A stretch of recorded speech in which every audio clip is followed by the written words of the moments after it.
Hello, ladies and gentlemen. Welcome back to the Performance Zone. This is David Martin here with Pat Gross, and we have a wonderful, very interesting session for you guys today, as they're all interesting. But we kind of, it seems like we jump around, but these are all components that when you tie them together, when you align them, when you understand, even if you take a couple of them, it's going to really make a difference. When you get all these and you understand, some of them may not make sense right away, but if you stay with it, it's going to make a tremendous difference in everything you're doing. So with me, as always, on these particular special calls is Pat Gross. He's down in Australia. This is me. I'm back into the office. As you can see, got a little different background today. Last week we spoke about, or the last session was entrepreneurs, right, Pat? We talked about entrepreneurship, about how we feel there are some differences.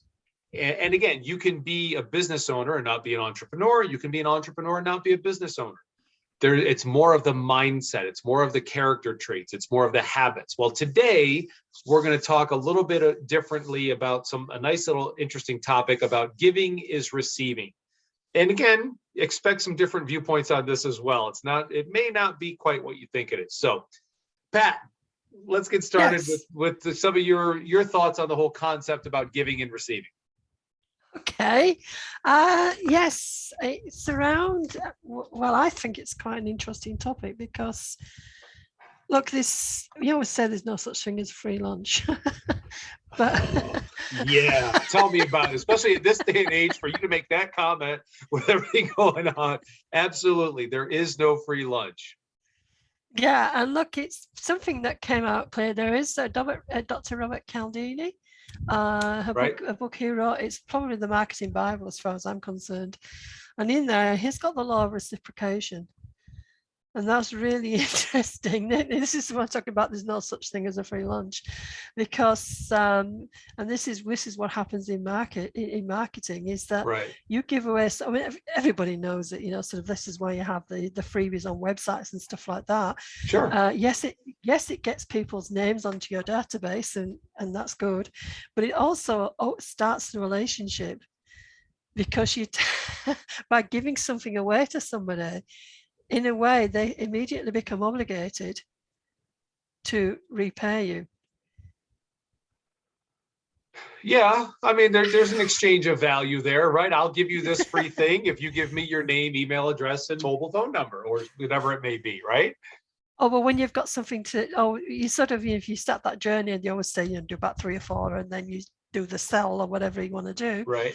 I mean, that is using the psychology of right. This is the psychology of somebody feels more obligated to return something. So you offer new neighbors, and you sort of you go around asking for the cup of sugar, but you give a cup of sugar and you get the friendship back. So there's a lot of the engagement, right? And that's something that, and this will come back later in the call, I'm sure. Sometimes people, we've talked about this, people it's been my experience that a lot of times people look for a tit for tat. If I give you a cup of sugar, then you give me a cup of sugar, right? I mean, it's not, they expect the same thing in return. They don't understand. Part of the whole thing about giving and receiving, in my experience, is number one, you may receive from a completely separate, if you give somebody something, you may receive from a completely separate source. And because it may not come back. If I give it to you, you may not give directly back to me. You may give to Oscar, right? We'll call him Oscar, right? We'll put some guy out there. You might be giving something to Oscar because I gave something to you, and you're continuing to give, but then you're receiving something, you receive something from me, but then you give to them, and Oscar receives from somebody else. It's rarely, I mean, it's direct in the sense that the relationship and the engagement is there, but people sometimes get too literal, like, well, I gave that thing to you, so you should give something back to me. Yeah, I'm going to go down a rabbit hole now, because I totally agree. I'm going to talk about networking. The big thing for the last 2 years, especially, has been the online networking. Right. And of course, you have from the networking, you have the one-on-one follow-up calls for whatever purpose, right? Right. And they're usually around trying to build a relationship.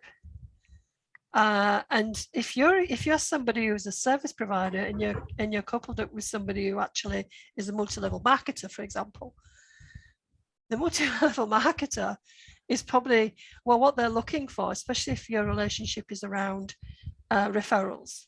you know, Right. not necessarily the direct, you get the direct sell, invariably, you get the direct sell at you. And sometimes I feel really guilty about that because I really don't want, I'm not interested in the products. Right. It comes Right. just genuinely, I'm not in that space. I'm in the Right. networking space. I'm in the networking space. People got to realize that when they don't go in to sell, they're talking to somebody who's interested in sort of saying, how can we work together? How can we work together? Right. Not about, you know, and I've, you know, I've seen some, you know, I've experienced it where somebody's tried to sort of be nice to me and then suddenly I found myself with a big sell. So, but what I have found those conversations interesting is when people, again, it's about being, you know, going back to a previous week when we talked about never, you know, we were never asked, you know, people never asked us, is that once they let me find out what their problem is, which, you know, if they're trying to sell to me, their problem is simple. They're looking for new markets. Right. You know, they're looking for sales. So I start to unpack and who their target market is. And I realize that everybody's sort of blinkered. They've got this is their target market, this is it. Well, I open up new markets for them because I look, it's not just, it's a dimension further from just looking at the, you know, that's you know, 30-year-old male who plays soccer, blah blah blah. Right. Right. I actually then go into, well, what community, what part of the community are these soccer players, for example? Now I'm just using, I don't know where this has come from, this has just come off the top of my head. So you might be selling sports products to soccer players. And then I go, okay, hang on a minute. In Australia, there is a strong tendency for people who, multicultural people, come from overseas, you know, where football, soccer, right, is the world game. Yep. Everywhere except America and Australia, but football. and therefore, you know, it's one way that they connect. So you'll find that there's, so you could actually be saying, well, actually, you know, I was saying then, okay, so what you really need to know is look at these places where there might be a large multicultural, you know, sort of, you know, a community. So I'm looking for the communities that are represented by the community base of the customer that you're trying to target. Right. If that makes sense. Yeah. Yeah, health products, beautiful one. Again, this is an example, a real life example of talking to somebody. Health products, targeting binge eaters, women binge eaters. Okay, you know, they've got that problem. And when we started talking, and they were looking here, you know, this particular market, or they were all like the professionals and stuff like that. And I said to them, you do realize that there are, and in Australia, we have this, and I was really fascinated when I first arrived, a concept called the neighborhood house. It's a community center. Right. But they set up in houses originally. And they're community development organizations, and they run programs, and they're right in the middle of the community, and they've got direct access. Some of these binge eaters are women who probably are stuck at home with children, got, you know, image issues, all those. They don't have to be poverty, it could be middle class neighborhoods or whatever. Sure. Right. But so they're communities within communities, and who else is in that community? So we have these neighborhood houses. So it got her thinking, and actually I said to her, what you need to do is these houses are networked. So if you get to the networker, or the center of the network, okay, then you get the whole community, you've got an access into a whole new target market. Well, it's the same target market, but it's in a different level. Right. Now what I'm trying to get at here, it's a great concept, but what did I get out of it? Okay. Right. I wasn't directly interested in binge eating sort of sessions. Right. I gave. I do a lot of giving when I'm in networking.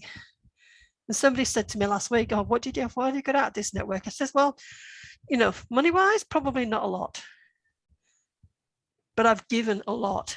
And what I realized over the years, first of all, is in a network, don't expect to be new into a network, go to the network and immediately get business. And you're disappointed and you walk away.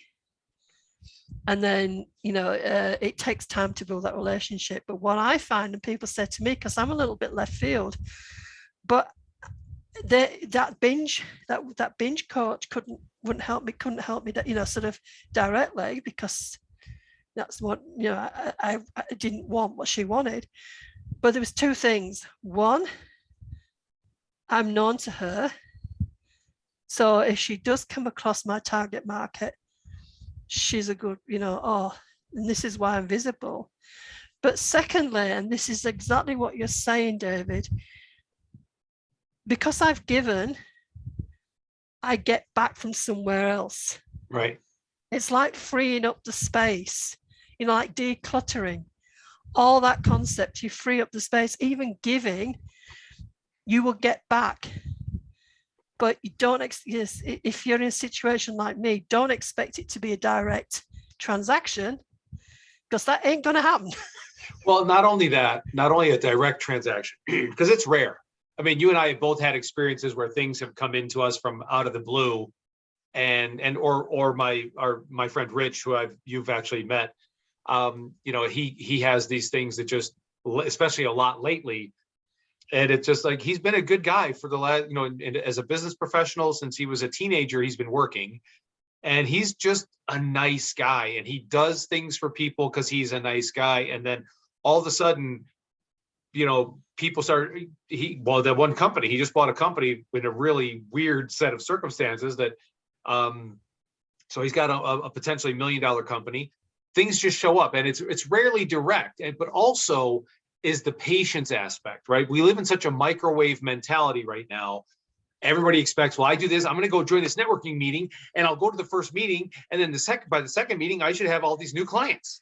Well, no, because especially in talking about something like you're talking about with the neighborhood houses, you got to be around, you got to be consistent, you've got to understand that the payoff may not come until, the 4th, 5th, 7th, 8th, 15th meeting.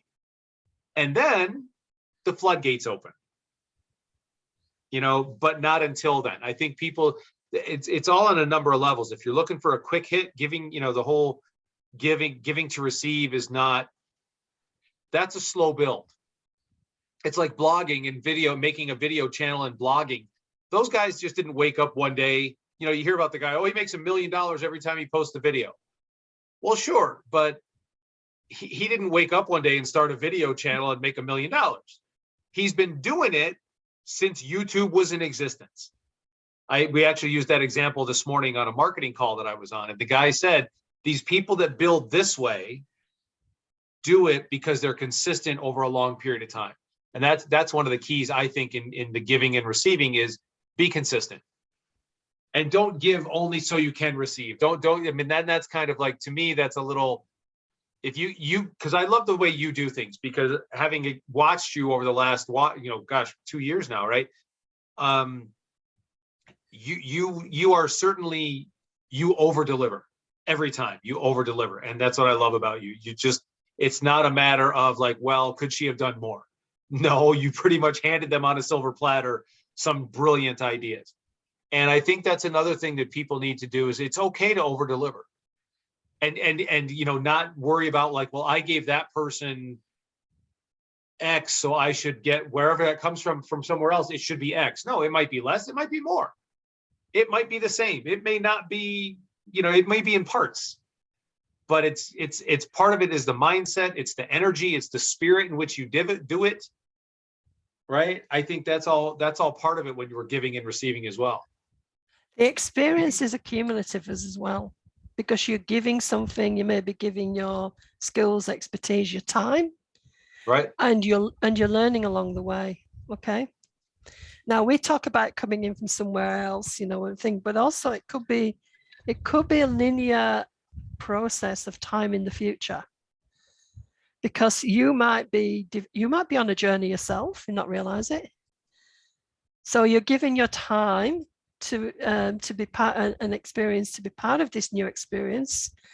You're learning new skills along the way, and then, as you say, one day along the line, you're suddenly the expert, the overnight success, because Right. you've given all that time. I'm just thinking about that because he just cracked me up with the overnight success thing, because it's like the stories of all these people that worked for 20 years to become an overnight success just popped into my head.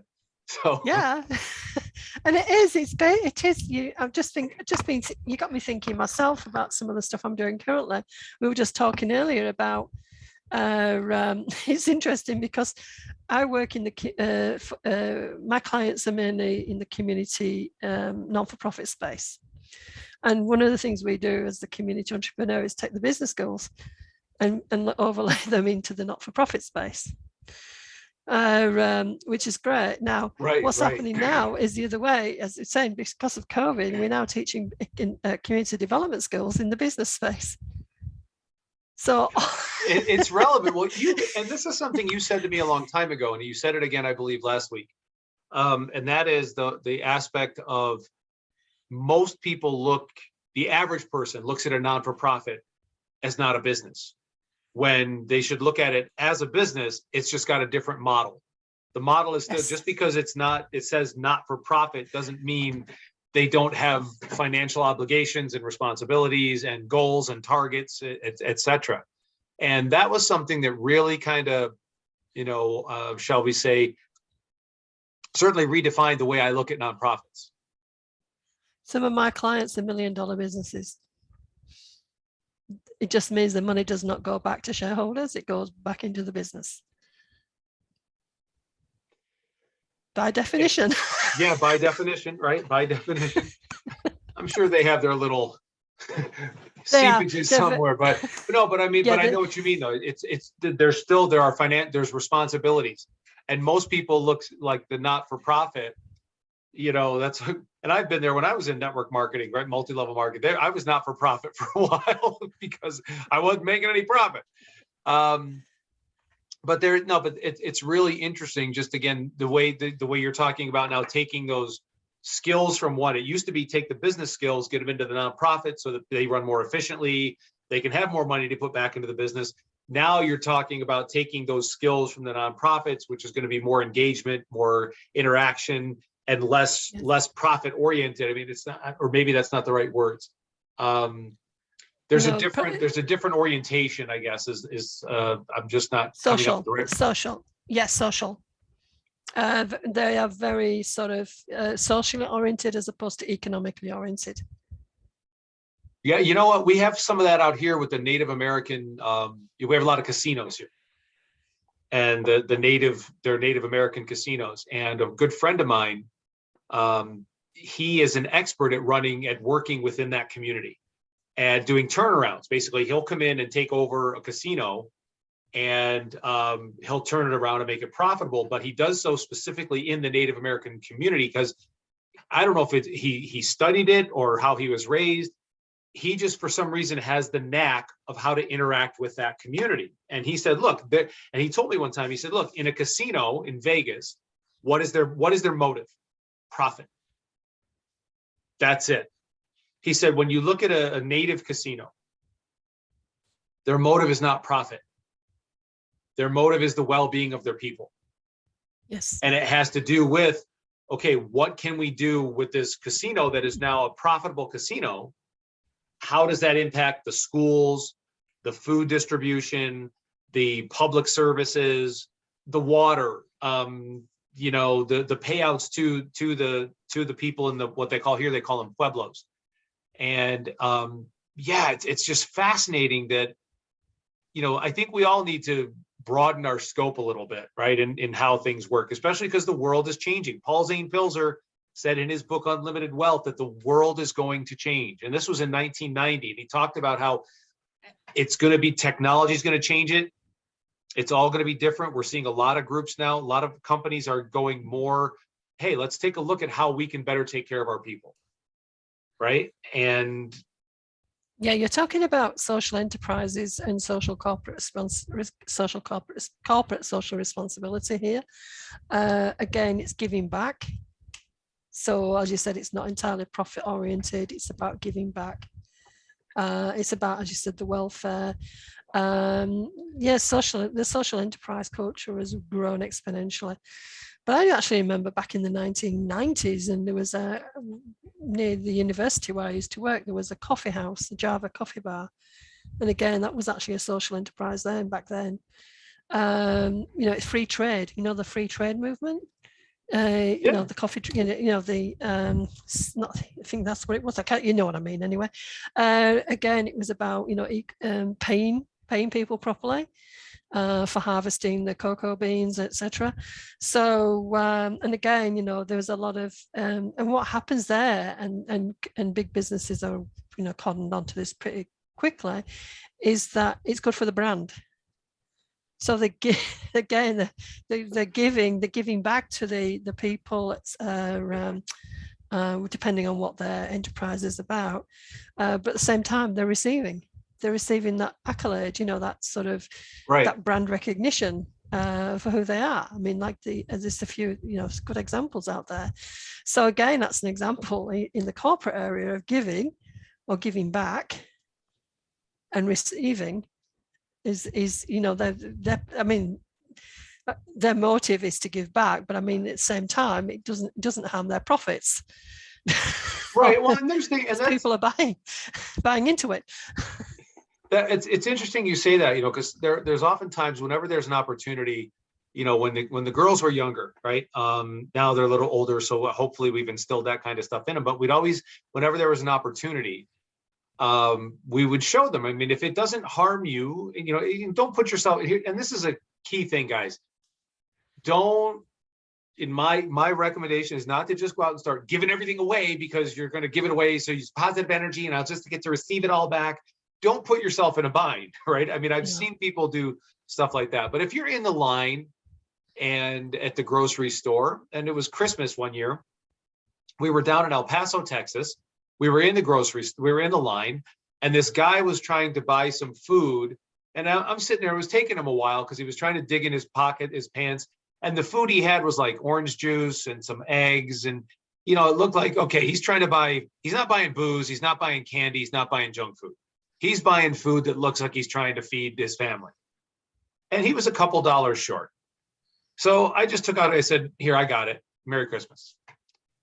And Sophie asked me, she said, why did you do that? I said, well, you know, we're blessed, number one. You know, if you can do something and help someone that's not going to put you in a difficult, you know, a couple dollars didn't hurt me either way. I mean, it was just something, you know, what am I going to do? Spend it on go buy a coffee somewhere? I mean, which would be nice, but you know, it's Christmas time, it's a holiday time, be blessed. And you do that. So do it for reasons like that to help someone, not just because I'm going to give so I can get back. If that makes, am I making it? Because I don't want people to get lost into the specifically, you know, I'm only going to give so I can get back. That's just a caveat that I want to have out there. Do it for the right reason, do it for a good reason, and do it when you can, you know, and little opportunities. If you think about giving it, Jim Rohn used to talk about that. He used to say, little things, don't let little things mess you up. Like if you're thinking about tipping, Jim was real big on tipping. And his thing was, when you tip, if your thought is to give them, and my wife gets nuts about this, right? Because she'll say, you tip too much. And I said, well, if it's the difference between giving them $5 and $6, I'm giving them $6. I'm not going to feel bad, because if we look back on the day and think that the service was really good, and I only gave her $5, I should have given her $6. I'm going to feel bad about $1. But if I look at it this way, the service wasn't that good, and I gave him $6, it's only $1. Right? And so she kind of laughs because I mean, I've also waited tables. So I tell people, if you've never waited table, people that have waited tables or been in the service industry tend to tip more anyway. I mean, especially here in a very much a tipping culture. Yeah. So I like that. I mean, I enjoy that thing when you sit down and, you know, I'll teach the girls, tip well. minimum 20% every time. And again, my wife says it should be 15. I want to err on that side because, you know, we never know that little bit. So do little things for people. It doesn't have to be huge. Like, here's $100. If you can do that, great. But I mean, sometimes that extra couple bucks, or the kindness you show in a grocery line, or buying somebody a sandwich that's, you know, obviously homeless and they're trying to wash your windshield to make money. That kind of stuff too is also very relevant in the giving scheme of putting some positive spirit on the right side, if that makes sense. I know I'm kind of bouncing around there, but that to me is important. Yeah, and going back to what we originally called this was giving is receiving. Let someone else pick up the check. Right. That was, let's rope this one back in. Sorry. Yeah. No. It's right. No, it's similar in a way. Is that you know, if somebody does offer to pay, don't insult them. Let them pay. Yeah. Because they will get it back. I mean, they want to pay. I know it sounds a bit weird, but you know, it's sort of like you go through that. It gives them joy. Exactly. Yeah, I mean, it's not, you know, we've had this conversation too. Then there's the people who always want to pay, and that gets annoying because it's like, it's kind of cool. If you can pick up the check once in a while, pick up the check. And if somebody else wants to pick it up, let them pick it up. I mean, you know, giving is receiving, and let them pick up the check. If someone offers, it's okay because they're finding some joy and some pleasure in doing that. And it's not up to us to take that away from them. Right. I mean, and I totally agree. If someone offers, you know, I have certain family members who make it annoying because they always think that they have to pick up the check to show, you know, that's more ego in my opinion. Right. Because it's more of a look what I did again. But if somebody else wants, if in general, and, you know, it's funny because Jim Rohn also said, take a millionaire to lunch. And back at the time, I was like, why would I take a millionaire to lunch? If he's a millionaire, why shouldn't he pay? And Jim said, because, you know, you should pay because he's kind enough to go to lunch for you and you can learn from him. So it made sense in that way. But there's never been a time that I've invited someone out to lunch in that particular context of saying, hey, I'd like to interview, I'd like to treat you to lunch. They let me pay. You know, and that was like that. I thought that's kind of cool. They let me pay. Now, there's a couple of times where the guy said, my treat, I got it. It's already taken care of. You know, come to my restaurant. I don't want to go to your restaurant, then you're going to pay. But but oftentimes I thought that they were very appreciative that I had invited them.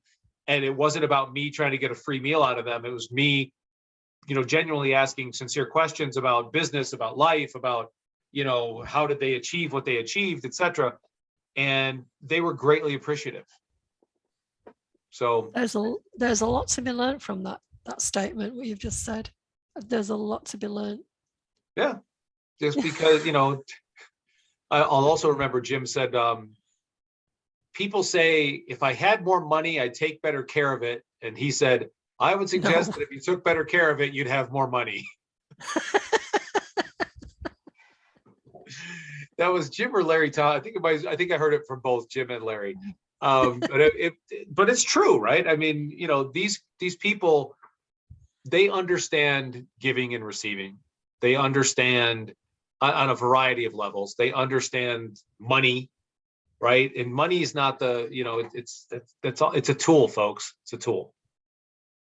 Learn to use the tools and learn to be a master at using the tools. If you were a carpenter, you'd be a master at using your tools. You could be a master carpenter. So why can't you, why not be a master money manager? I think my wife is really good at that. I'm going to have to start maybe stealing some ideas from her and say, wow, what does she do? She's pretty good at that. All right. But no, that's an interesting, just popped into my head. Why not? If you're a carpenter or a mechanic, you're a master with your tools.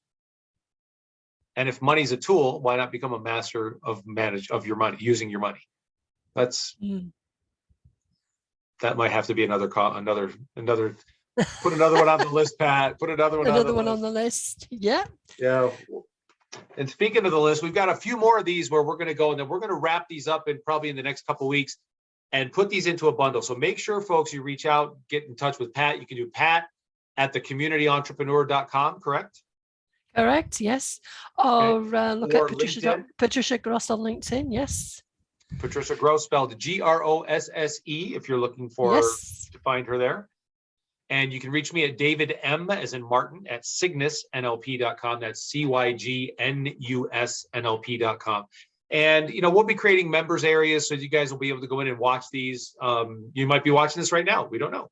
But this is really cool. We want to be able to provide access because a lot of this information, some of the stuff we did was funny. Some of it was kind of out there, but some of it may involve you coming back and listening to it a few times to really grasp the concept. And that's kind of what I want to encourage you to do, that because the more I listen, if you saw my computer right now, I've got these member areas up. I'm listening to audios. I download the audios.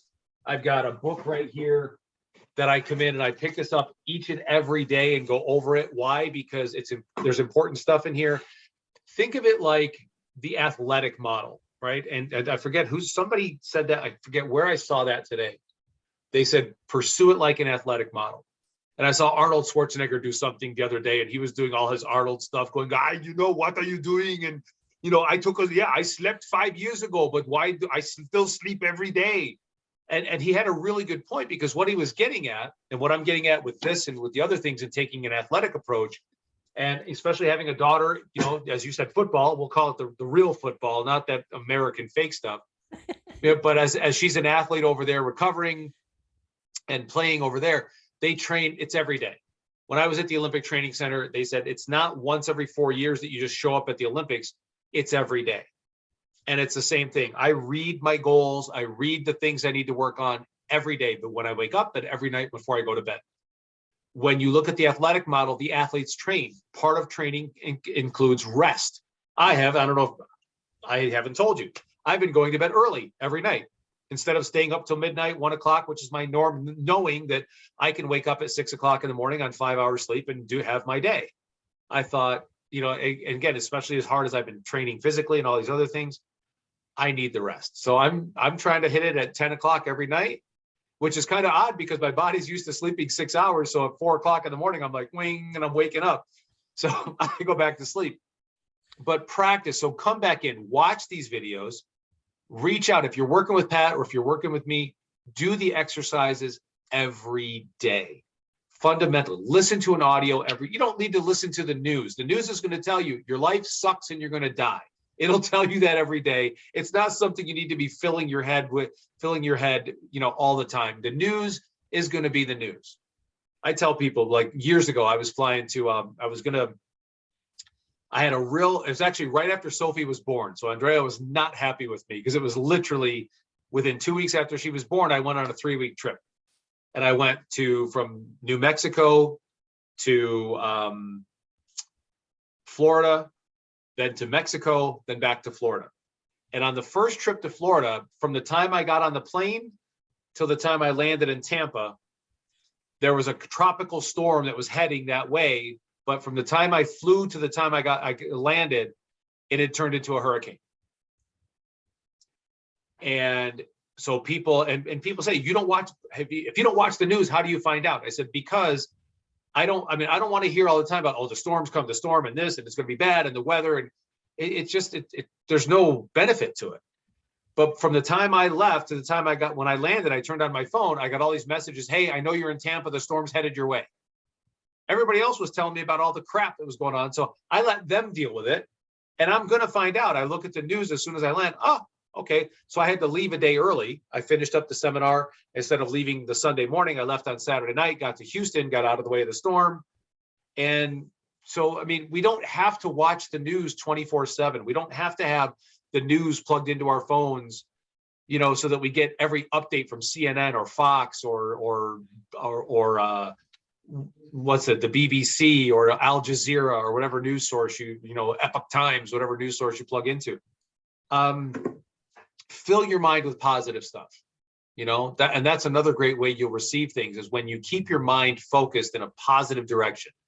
When you keep your mind focused with positive things, it's another one of those plinks on the right side of the scale. Like when you do something nice for someone without expectation of receiving anything in return. That's another part of giving and receiving, is sometimes just do it because it's a good thing to do. But when you put those positive plinks on there, all of a sudden the world opens up and you see many more positive things. End of rant. Sorry. Okay, so next week we're going to be looking, and you actually started to segue into this, is investing in you. Yes. Oh, yes. In It you, takes a lot. me, oh, yes. So we'll be talking about that next week or in the Awesome. next session. Awesome. Well, ladies and gentlemen, boys and girls, people of all stations in life, remember to put everything you have into everything you do, because the best is yet to come. We'll see you next time.